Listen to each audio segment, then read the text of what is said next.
for the sacrifice he made and for his family for being here. You got 600 miles tonight. Let's go be tough and be there at the end.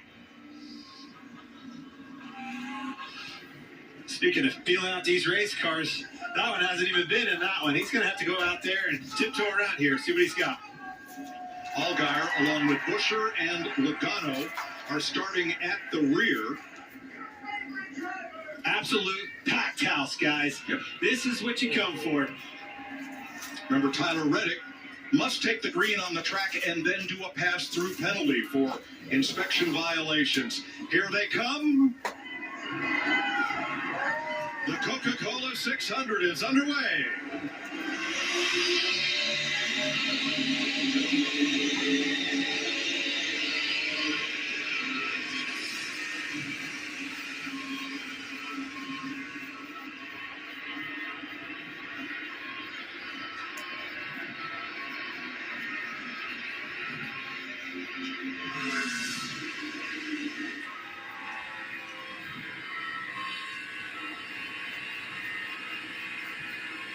Ty Gibbs in command. Byron Bell, Chevy Toyota side by side for second.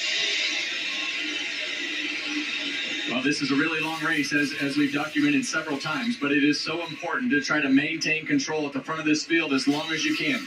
Your car is going to be tight. It's going to be loose. You're going to be in traffic. You're going to have things happen, but anything you can do to stay as close to the front of this field as you can until it gets dark is so important at the start of this race.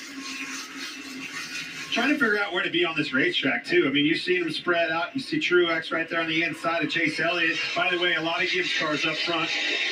But that Chase Elliott and 9 cars in the infield yesterday and last night, asking everybody, who's the favorite here, guys? Who's going to win tomorrow? A lot of Elliott and a lot of Truex fans in that infield.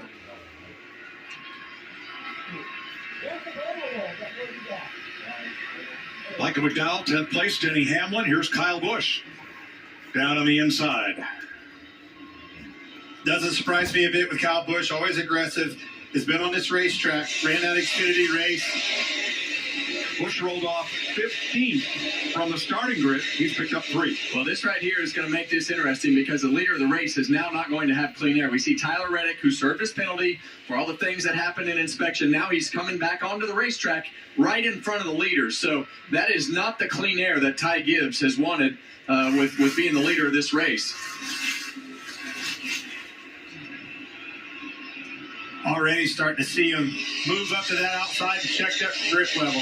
Joey Logano started tail end of this 40-car field. He's passed 11 cars.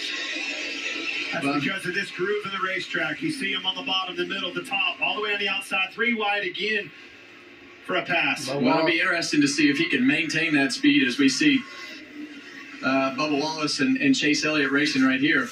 But Joey Logano had to start at the back of this field, and he was not happy with his car after qualifying yesterday. But this guy was. Martin Truex Jr. was extremely happy, and he doesn't have a very good poker face because when he got out of that car after qualifying, he had a smile on his face, and we knew, Clint.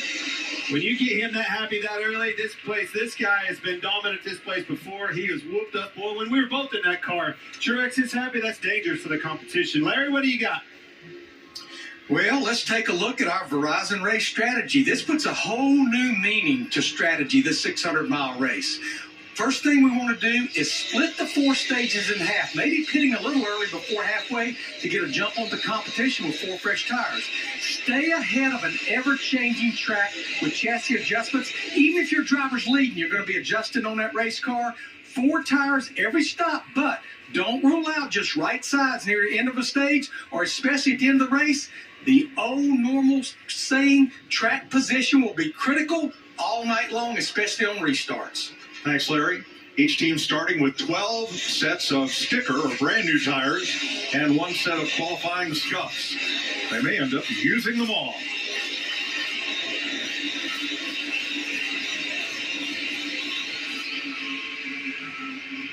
Denny Hamlin trying to move into the top 10 from Michael McDowell here. Hamlin in that Aqua number 11. And you're going to see a lot of cars that you're going to think, oh, these guys are doing pretty good today because they take off good and they're in line with the grip level of the racetrack and find a place on the racetrack that is good for them and make it work. And then you're going to be like, where'd that guy go? Well, and it's pretty uncharacteristic of Denny. You saw him lose the nose there in the wake of McDowell's coming away up the racetrack. That's that frustration of this place. You got to go where they're not. Move around, find a groove that works for you so you can make those passes. Alex Bowman looking for fifth there against Bubba Wallace. And here's Allgaier. His first laps in this car, substituting for Kyle Larson, were when they dropped the green flag. So the Gator, as he's known, started 38th. He's picked up 2. Yeah, it's going to be a steep learning curve for Justin as we go through the beginning of this race, but he's got plenty of laps to figure it out.